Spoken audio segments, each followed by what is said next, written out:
Hi, and thanks for subscribing to my newsletter. Now you're probably wondering what I think is the real reason stocks go up and the real reason stocks go down.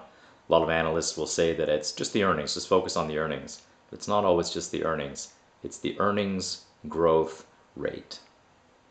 So let me give you an example. There's a company out there and it continues to have a 20% earnings growth rate. So every quarter they say things are going great, we're growing our earnings by 20% year over year, and the stock continues to do well. But one quarter they say, we're still making more and more money, except our earnings growth rate has slowed down to about 15%.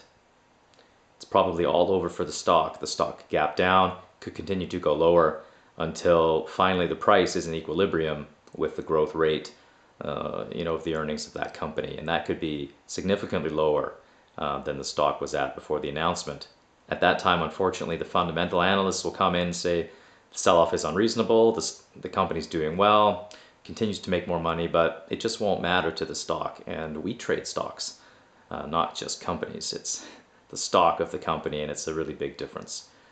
Now, it could actually be the opposite scenario where there's a company losing money, and they lost $1 million last quarter, and the stock is going down.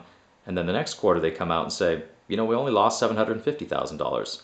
So they're continuing to lose money, but the losses are actually slowing, and the stock could move up. Then the next quarter they say we only lost $250,000. People are thinking, wow, they're almost making money. The stock could continue to move up again. And, of course, if they eventually make money, that's if they think they'll eventually make money.